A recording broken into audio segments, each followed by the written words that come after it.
The whole thing began when I was president, and it was our 125th year, and I was really trying to do something to make people aware of us. Now, a lot of people in this town have no idea we're the oldest Women's Art Club or anything. So I think I was driving downtown, and I always get my best ideas driving in the car. And I thought, we need a mural. So that's kind of how it started, and I mentioned to Jan Boone, we need a mural, and I brought it up at the board meeting, and everybody thought it was a great idea.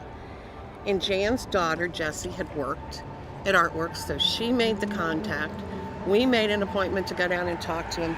They loved the idea, and it all started from there. So that's how it happened, because I just want people to know and be proud of what the artistic heritage of this city.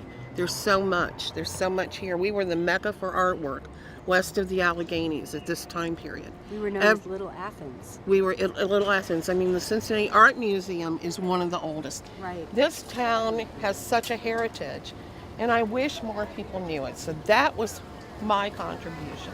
So you can take it away, Tina. So when I got the creative brief,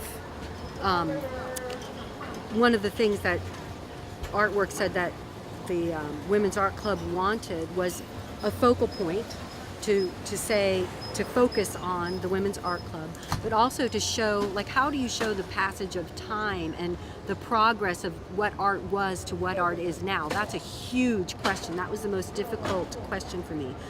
But I'm going to go from bottom to top, because that's the sort of the whole way I would like the movement to go. Because as an artist, you sometimes have to be a magician to try to direct people the way that you want their eyes to go. So I want to start down here with the sort of like a foundation stone.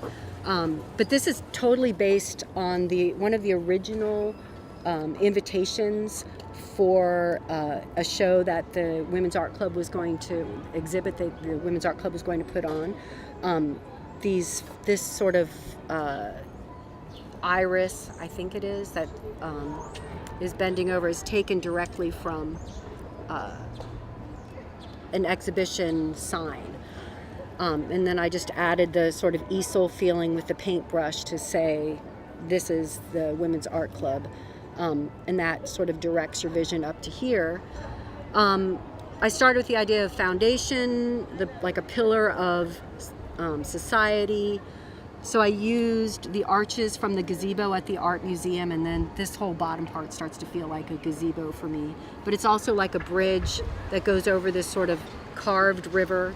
The carving is taken from a piece of furniture at the art museum that was carved by women. And then I sort of allude to the suspension bridge here with this delicate, lace feeling.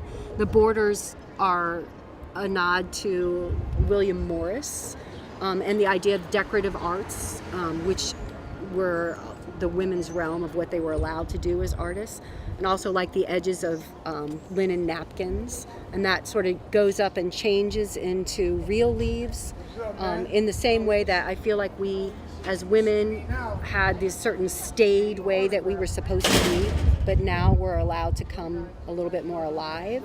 So the corset refers to obviously the clothing of the time, but also the way that women were restricted. And the idea, as artists know, is to loosen up. And that as we loosen up, we reveal our real faces. I started with the foundation. The woman who started the art club, she has a painting at the art museum of pomegranates, which I thought was a great seed reference and the fruits of our labor sort of reference, and that seeds give way to regeneration. So that's sort of this nest egg, the seed money, and then from there the sort of dragonfly wings that give flight to the imagination, and then everything becomes sort of more colorful and reflective, and that all of our past, present, and future is contained like within a seed. And so you have all three faces of a woman: her youth, her middle age, and her older age, all exist at once. And it's just a matter of bringing ourselves out at whatever point you are in your life. to bring yourself out. And then I repeated the pomegranate painting in her crown to say that she is like a seed head. Her imagination will then fertilize new artists to come.